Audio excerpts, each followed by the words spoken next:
I'm DG, and this is Rewrite Your Narrative, a masterclass on how you change the story that you've been telling yourself. Now, everybody sees DG Mindset, they see myself, they see DG, whether it's on Instagram, YouTube, TikTok. I have to tell you how I got to this point and why. I went through probably the hardest time in my life here about 5 years ago. I started to question who I am. I started to question what life is. And I asked myself, do I even really want to live this thing that we call life? By doing this, by contemplating and reflecting, what it forced me to do was start to look at the holes in my life and the stories that I've been telling myself. And I realized the only one who was getting in my way was myself. I started to realize that all of the issues that were manifesting themselves in my life were just the effect of the unseen causes that were happening inside of me. So what this masterclass is going to do is going to help you to break down what stories you've been telling yourself. We're going to wipe away the old stories, and then we're going to create new stories. And then you'll start to see that your life was nothing more than a book. And you're in one of the chapters right now. But the chapters that came before are what influenced the chapter that you're in right now. So let's go back and rewrite the narrative. The first thing we need to do is understand how our mind actually works, okay? So between the ages of 0 and 7, we have something that's formed that we call the subconscious mind, right? So we'll just draw it like this. This is our subconscious mind.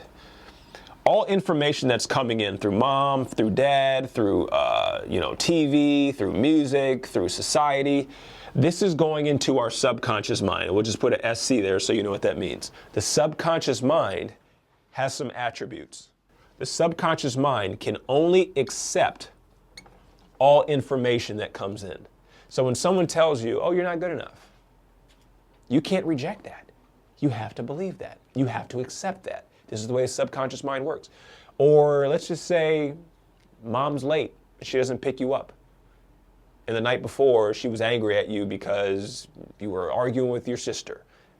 Here's what ends up happening. Now, subconsciously, mom's late to pick me up from school. We start to, the way our subconscious mind works, it attaches what's happening right now to what has happened. And we believe now that we're being punished for what happened the night before. So then we'll start to create a story and narrative around it. But the first thing we need to understand, though, is how the subconscious mind actually works. So it can only accept or reject, and think of it like this. It's like an iceberg. It's below the surface. If you look at an iceberg, 10% of it is above the water that we see, but 90% of it is below the water. This is what sunk the Titanic. It was the 90% that we never see. So our subconscious mind is responsible for our emotions. So this is how we become aware of what the subconscious mind is telling us. A lot of times we refer to these as triggers. When you are triggered, it's because subconsciously there is a story that's being told that doesn't resonate with your divine being. So through us becoming aware of how we feel, this will tell us what the emotions are below the surface, the energy emotion, and then we can start to see what is going on below the surface subconsciously. After the age of 7 or 8, let's just say you're 8 years old, right? Now, you still have your subconscious, but instead, you have a top, you have a filter. And this is what we call our conscious mind. So now that information is coming in through mom, dad, school, society, music, whatever, you have the ability to accept or reject that information that's coming in. So now when someone says you're not good enough, you can accept it or reject it, but here's what we have to understand. The subconscious was like the recorder. The subconscious was sitting here recording all information that was coming in. So when someone says, oh, you're not good enough, or someone makes you feel unworthy when you were a child, now, even though you have a conscious to reject it or accept it, if someone says something that was already inside of the subconscious, like, oh, you're not good enough, you already felt unworthy because of past traumas or abuse that had happened when you were a child, now you're going to accept it because on a subconscious level, it's the same energy, it's the same frequency as the information that's coming in. So now because of that, this is responsible for how we feel, and how we feel determines how we act And how we act is what creates our results or our reality. So you start to understand that what your reality is nothing more than a mirror of what's going on in here. It's reflecting.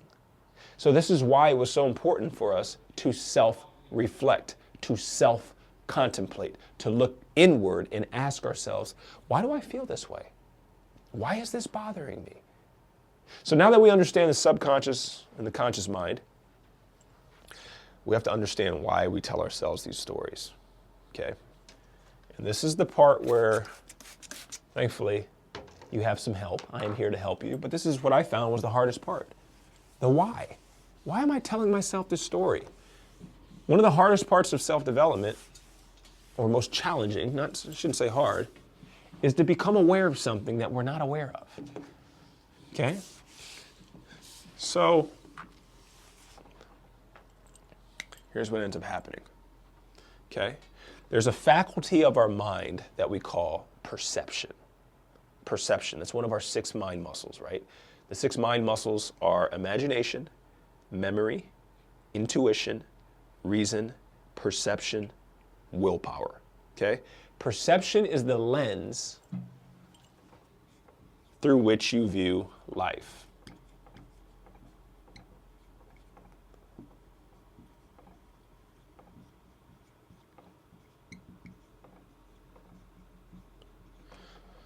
Within perception, we have something called perspective. And this is how you experience situations. So a situation comes up, and you say, well, that was good. That's you using your perspective. You are tinting the situation. You are changing the landscape of it, how you experience it, by how you look at it. So the old adage of saying the glass is either half empty or half full. Which one is it? However you perceive it, that will be what you experience. But here's what ends up happening. Situations happen in life, so we have perspective here. So now a situation happens, and we'll just call this an experience, okay? An experience happens, and that experience happens, but you're perceiving it based on what's going on in you subconsciously. So if you feel unworthy and someone doesn't hold the door for you, how are you going to perceive that? You're going to perceive this as something negative. I can't believe they didn't hold the door for me. Who do they think they are? Or someone cuts you off in traffic, and it angers you and it bothers you. You're going to view it based on the perspective that you have. So now, the perspective is what colors the experience. But then here's what ends up happening now. This is the slippery slope. Now the experience starts to create a narrative, or what we call a story. Now, this story is what we tell ourselves over and over and over again. I'm not good enough. Nobody believes in me. I'll never be able to do this. We look at ourselves from a negative light because of our perspective that tainted our experience, which then formed a narrative. And then moreover, what ends up happening? This starts to create what we call a self-concept. That self-concept is how you perceive yourself. So everybody will say, oh man, look at you, you're so talented. But your self-concept says, I'm not good enough. So even though you have the talent already, you won't get to the top of the mountain. You'll procrastinate, you'll self-sabotage, you'll put things off. Why? Because you've developed a self-concept based off of the story that you're telling yourself, based off of the experiences that happened in the past, because of how you perceived it. So now that we have our self-concept, and maybe it's in a negative light, guess what ends up happening now? We start to attune ourselves to the timeline that corresponds with that. And what I mean by timeline is this. Imagine there's a version of you that's a billionaire. There's a version of you that's a teacher. There's a version of you that is a FedEx driver. And there's all these different timelines, meaning I could be going down this trajectory in life, and then I can move over to this trajectory in life, and now I become a billionaire.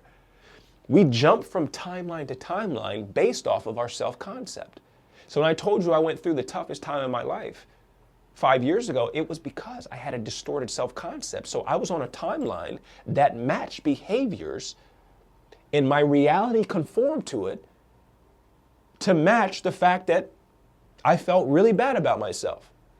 And this is the perpetual cycle that we get in. We feel bad about ourselves unconsciously. We think that we're unworthy, or we seek people's approval, or we seek people's validation, and we feel like we're not enough. And then what ends up happening?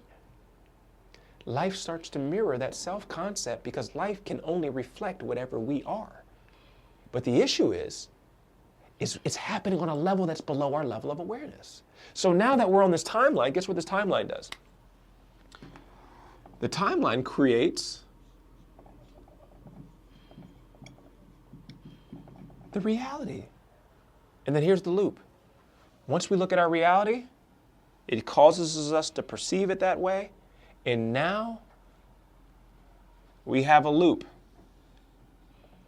And the cycle starts all over again. And we perceive ourselves as being less than because our reality shows that. And then this is how we experience everything. And then we'll tell ourselves that story. And then we'll form this self-concept. And then we'll get on that timeline. And then this will be our reality. And the cycle just keeps going and going and going. The key is for us to change the narrative. But you can't change the narrative until you go back and fix the perspectives that were distorted because of past experiences. I'm going to show you how to do this. This is what essentially people refer to as healing. This is all healing is. Every time that I heal, I go back. I go back and lend my awareness that I have now to the distorted perspective of situations and of myself that I had. So, for example, right? Let's just say mom and dad got a divorce, or maybe dad left home. And now you feel abandoned. Because you feel abandoned, you feel less than. And this happened when you were 8 years old. Now here you are at 35 years old, and you wonder why you struggle with being in a healthy, happy relationship. Well, it's because the 8-year-old inside of you feels unworthy because its caretaker abandoned it. That is the perspective that it had. So now this creates a self-concept, and then we know that cycle. It starts going. We have to lend our awareness present day back to the version of us at 8 years old, and we have to affirm it. This is where affirmations come in, but more importantly, we have to learn the process of healing, okay? Step number 1, we have to bring awareness, right? Meaning, I'm becoming aware of what I am unaware of, and we do that through how we feel. Feelings are how the soul communicates to the body. So now, we have awareness. We have to be accountable. And here's what accountability means. Accountability is essentially you being responsible for your own perspectives. I say to myself, this is my perspective that I'm still holding on to around this situation when I was 8 years old. It's not the situation that's the problem. It's not the fact that dad left. It's not the fact that the trauma happened. It's not the fact that the abuse happened. That's not what the issue is. You can move past that isolated situation if you can shift your perspective around it. So how we become accountable is we ask ourselves 2 questions. What is this teaching me?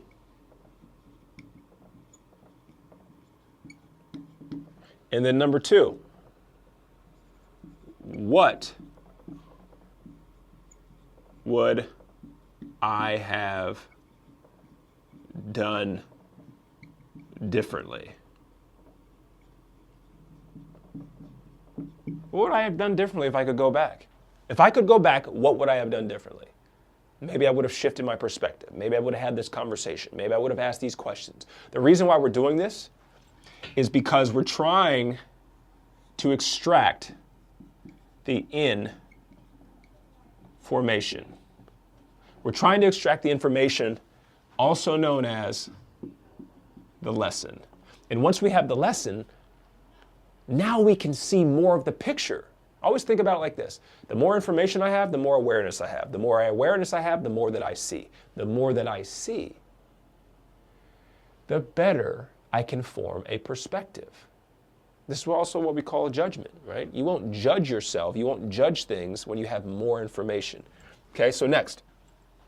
After we become aware, we're accountable for our perspective.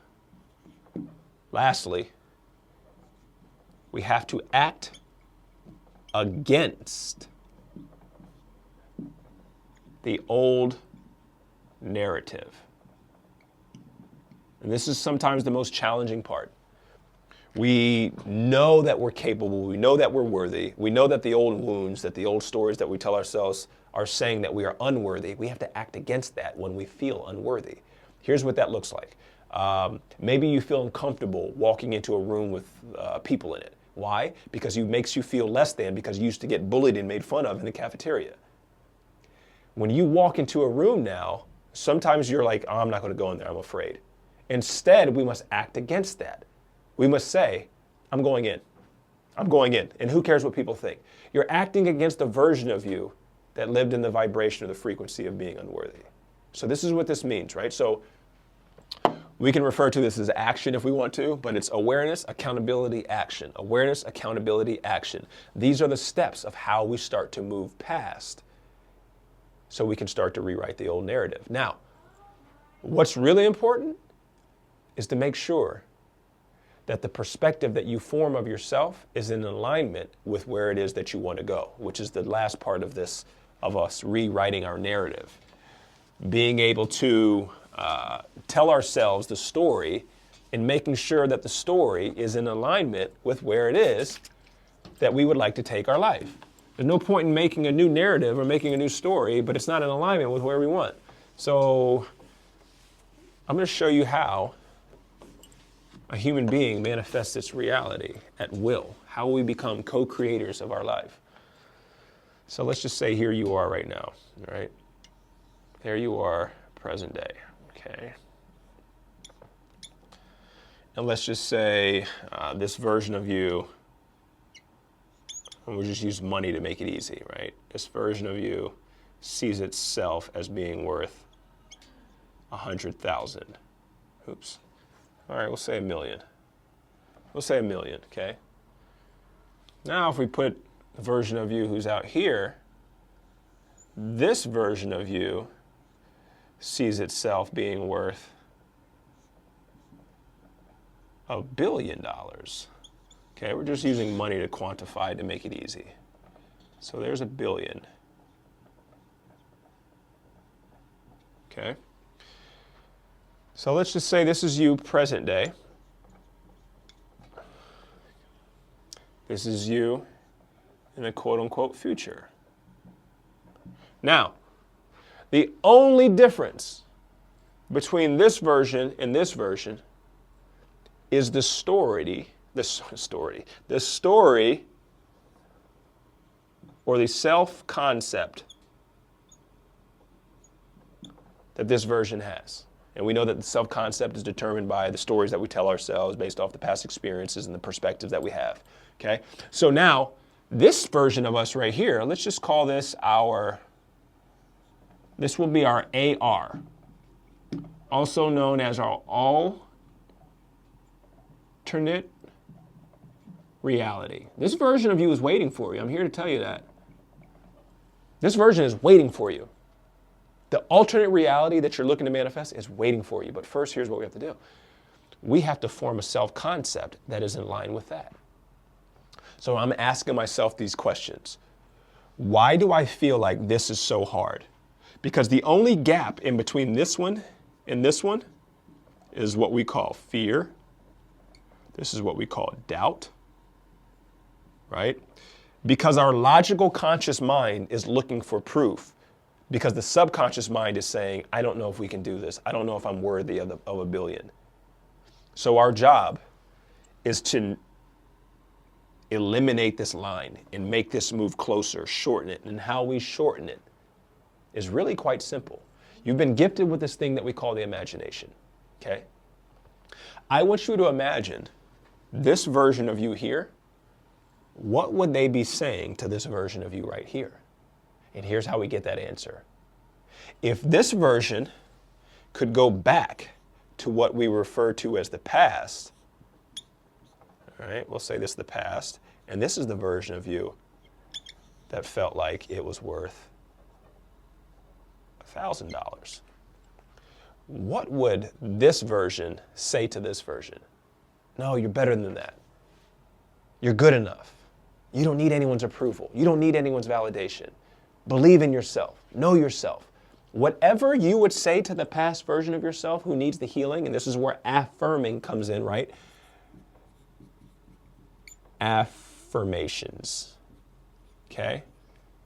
We gotta affirm the past version of ourselves. And whatever the past versions of ourselves would say, it's actually what the future version of us would say to the present day. So something that changed my life drastically, changed the trajectory of my business, changed the quality of my life, was when I started this healing journey, I started to realize all of the things that I knew I needed to hear. All the things that I needed to know. I needed to know that I was safe. I needed to know that I was always going to be okay. I needed to know that I was enough. Needed to know that I didn't need people's approval. I needed to know that I didn't need anyone's validation. Once I did that, and I realized those are all the things that I was saying to my past version, those are the same exact things that the future version is telling me right now. So this is where we quantum time travel, where we go back to the past to create our future.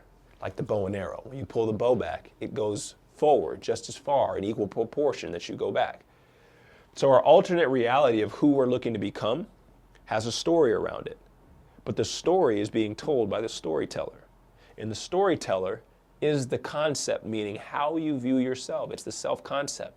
So this is why I try to tell people, anybody that I work with, whether it's YouTube, whether it's coaching, you're never going to outperform your self-concept. You will never exceed your self-concept, meaning how you see yourself, you're never going to be more than that. So really, for me to create my reality and create the narrative that I want, I have to change the story. And in order to change the story, I have to change the character that's in the story. So here's the good news. The good news is nobody can do it for you. You have all the power. The bad news is nobody can do it for you. There's nobody, not mom, not dad, not me, not any coaching course, not nothing. Nothing can do it for you. This is an inside job with you being intentional and you being deliberate in saying, I know where it is that I want to go. I have written out the character, the script. I know the story. I know what I want my life to look like. Now I have to do something about it. So if this resonates with you, it's time to get to your storytelling. It's time to start to rewrite your narrative. It's time for you to go back and do that healing. I have multiple courses, whether it's the 3-step to healing your inner child, or if you want to sign up for a program, or maybe it's one-on-one coaching, I don't know. There's more than enough resources here at DG Mindset to help you so you can start to heal the version of you that had a distorted narrative that's still playing out today. So we're going to go one step further, because it's cool to watch this masterclass, right? But what I found is when we start to get around other people that are on their journey, that are going through this same healing, that are trying to rewrite their narrative, there's an energy, there's a power behind that. And this is why I developed DG Mindfest. DG Mindfest is October 18th through the 20th in Indianapolis, Indiana. Okay? I'm going to tell you what DG Mindfest is. DG Mindfest is a celebration for your soul. You're going to get modalities, modules, processes, systems, how to heal, how to rewrite the narrative, how to create the life that you want. We're going to talk about metaphysics. We're going to talk about healing. We're going to talk about manifestation. We're going to talk about all of these things that play into you being able to create the reality that you want. More importantly, we're going to be able to use each other's energy. You're going to be surrounded by a group of like-minded individuals who are on their journey, and when you start understanding this world of metaphysics, you will be the sum total of the environment that you're in. So when I get around people that are rewriting their narrative, that see themselves as more than what society says they are, the more that I spend my time around them, I too will then, through this thing that we call energy entrainment, start to take on their energy. So this is why I decided to throw a live event here, October 18th through the 20th, to help people to move into the life that they have been destined to live. And this is why this is an in-person event. The first one, so you will not want to miss it, October 18th through the 20th. Click this link if you want more. Get yourself signed up, get your tickets, and I look forward to seeing you at DG Mindfest so we can rewrite the narrative and live the lives that we want to live. See you then.